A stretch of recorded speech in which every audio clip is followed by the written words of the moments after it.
Good morning. Well, I don't know if it's morning when you're watching this, but it's definitely morning when I'm making it. I even have breakfast to prove it.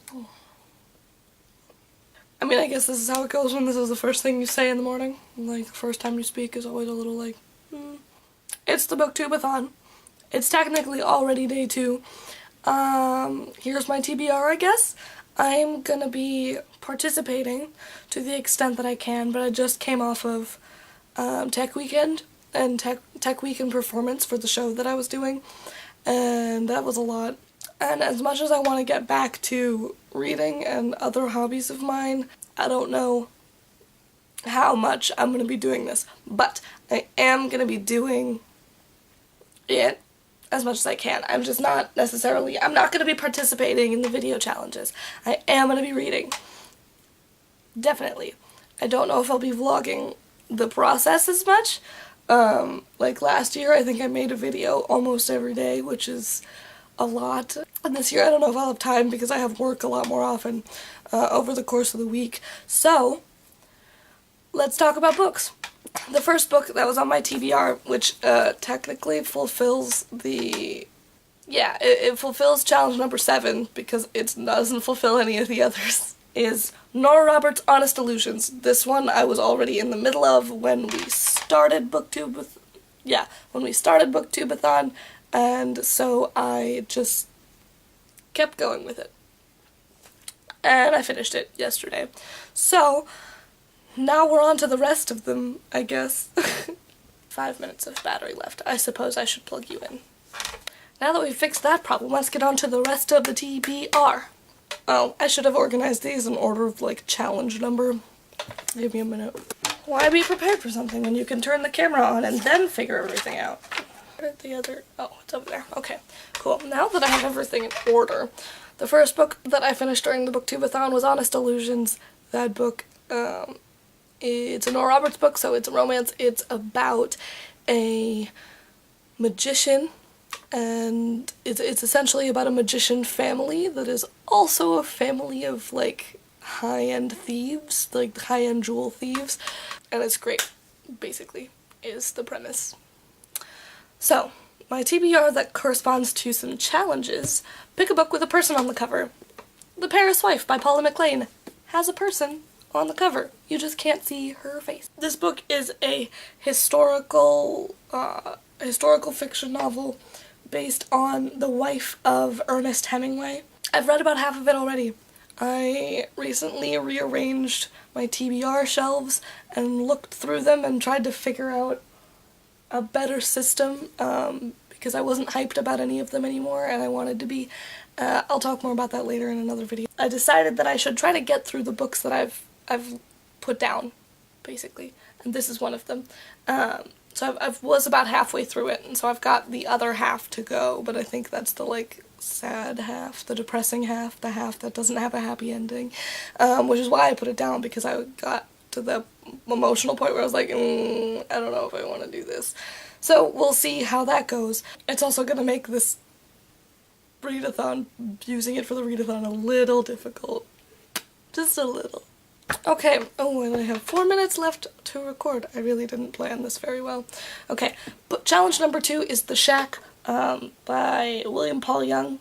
I think it's William. It's WM period, which is an abbreviation for something. I could be wrong.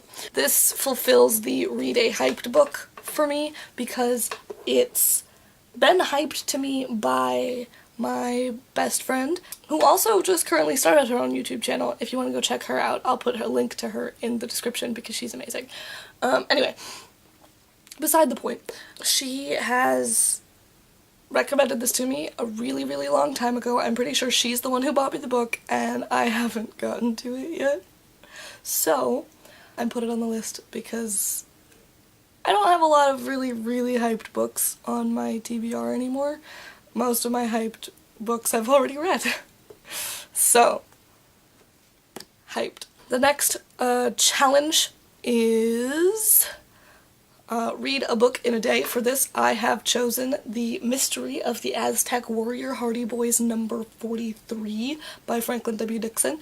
This is a short book. This is a children's mystery novel. The Hardy Boys series is one that I was into as a kid. I was also really into the Nancy Drew series. I don't expect this to take me very long. It's also been on my shelf for a while. Almost all of these have been on my TBR for more than a year, which was like a secondary challenge of mine to try to read some stuff that I've been like putting off. Next, number 4 is read a book where the main character is super different from yourself. For that one, I'm going to do This Side of Home by Renee Watson. This one I've only had for a few months, but it's been a few months. This is about African American characters and the current political climate and the world and how it is really hard to grow up being a person of color in this country, I think.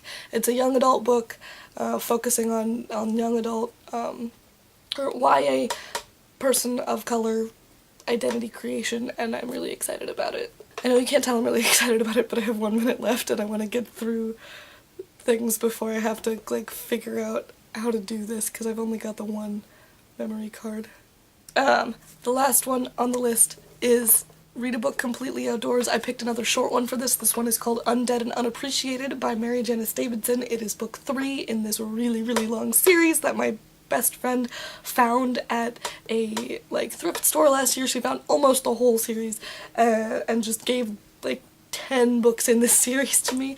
It's about a woman who lives in Minnesota who gets turned into a vampire, and she is not having it. She gets all the Mary Sue, like, main character vampire things where she's better at it than others, and she's meant to be their queen or something, and, like, prophesied, and she's not having it. She doesn't want that. She wants her life to go back to normal with a few perks now that she's, like, undead and doesn't have to take anybody's shit anymore.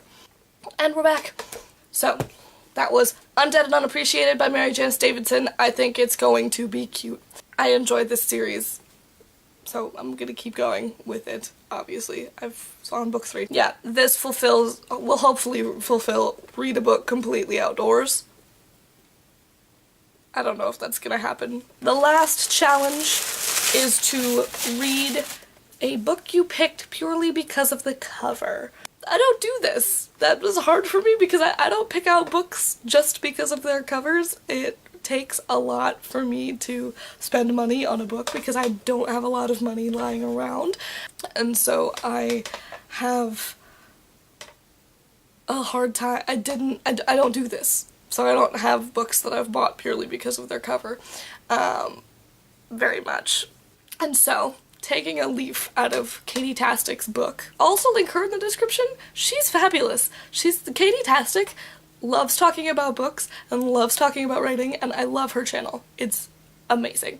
Anyway, I took a leaf out of her book, went to Barnes & Noble, and with the express purpose of, I'm gonna pick a book purely because of its cover, and I'm gonna buy it purely because of its cover, and then we're gonna see how it is. Which didn't really work out the way that I had hoped it would, because within the genres that I like, I am pretty aware of like what's out there and what exists. I read a lot of young adult. I really wanted to get another young adult book on my list because I don't have a lot of young adult books on my TBR right now because I read them so fast because they're the ones I like more. So I went in and I was looking at things and I was like, I've either read most of these or I've heard about them or I know what they are, and even the ones where I like the cover and the cover is drawing me to it, I've already heard of them. I've already looked at them. And so I tried to stay as close to the spirit of pick the book purely for the cover, not knowing anything else, as closely as I could. I tried to stay as closely as I could to that spirit, and I didn't quite make it. So, I bought 2 books yesterday. I got This Savage Song by Victoria Schwab, which I've been excited about for a long time, and I got The Crown's Game by Evelyn Skye, and these are both gorgeous. They're very, very pretty, but I've also heard very good things about both of them, and I'm also intrigued by the plot descriptions of both of them. So, I'm cheating a little bit because it's not purely the cover, but I do think that both of these covers are gorgeous. Okay, that's all I have for you. I'm running out of space on my memory card. Okay, bye-bye. Have a good day.